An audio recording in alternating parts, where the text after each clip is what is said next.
Salut à tous, en ce jeudi 28 septembre 2017, je voudrais revenir sur l'affaire de la jeune Sarah de 11 ans qui aurait été abusée et non pas violée puisque d'après d'après la justice et les médias, qui doivent se référer d'ailleurs à Bukhari, Sahih al-Bukhari, la jeune fille étant consentante, cela n'est pas un viol, mais un abus de pouvoir. C'est une atteinte à la je sais pas quoi, mais c'est pas un viol. C'est un consentement. J'ai été très surpris des articles que j'ai pu lire et des commentaires qui ont été faits de la part des journalistes.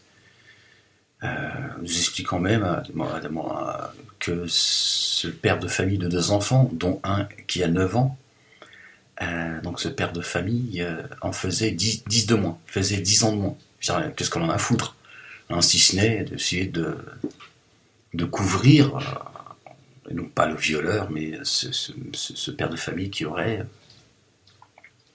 voulu de faire découvrir le monde adulte à cette dame de 11 ans, pour l'appeler madame, et que elle, cette dame de 11 ans, cette jeune dame de 11 ans, faisait, elle, plus âgée que plus que son âge. Elle faisait entre 14 et 16 ans. C'est très curieux quand même. Pourquoi est-ce qu'on nous donne ce genre d'explication?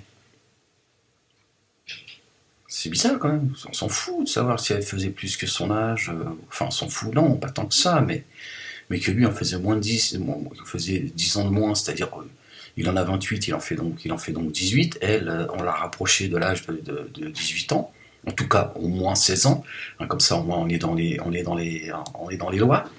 C'est très curieux quand même de vouloir équilibrer cette relation d'un adulte, d'un père de famille, qui a un enfant d'à peu près le même âge, qui comprend ce que c'est qu'une relation d'adulte à enfant, puisqu'il est papa. Donc lui, il a brisé la vie d'une gamine, celle de ses propres gamins, puisqu'ils vont être maintenant étiquetés comme étant des enfants d'un papa qui a abusé. Donc c'est dire un peu la situation dans laquelle il s'est mise.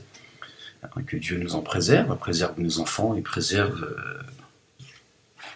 ces situation très compliquée quand même.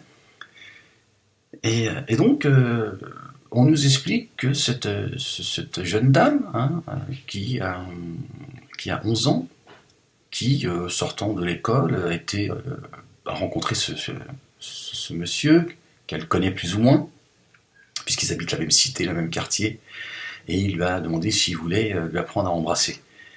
Et là, elle n'a pas refusé. Alors moi je pense que... Alors j'ai vu beaucoup de gens qui s'offusquent, oui, non. Moi je pense que cette jeune fille de 11 ans, effectivement, je pense qu'elle ne sait pas...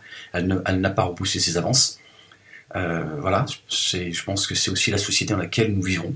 C'est qu'aujourd'hui, il faut le dire, les enfants 10 ans, 11 ans, 12 ans, 13 ans, 14 ans, et voire plus, qui ont déjà des rapports sexuels. À l'école, si c'est pas une fellation, c'est autre chose. Donc c'est vrai que notre jeunesse est déjà très très en avance sur les rapports hommes-femmes dans le domaine de la sexualité. Donc il est fort probable qu'elle s'est laissée aller, sa mère a dit que ça a été pour elle un jeu quand il lui a demandé de l'embrasser.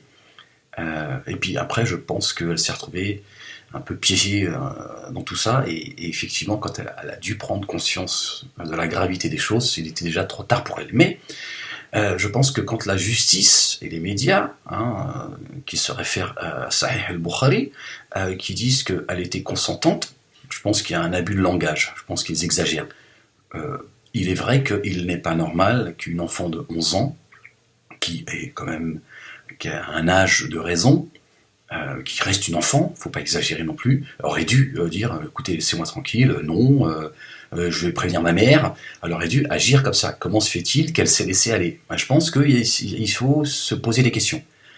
Il faut se poser des questions de la société dans laquelle nous vivons aujourd'hui et qui, effectivement, met en danger nos propres enfants face à ces prédateurs, et aussi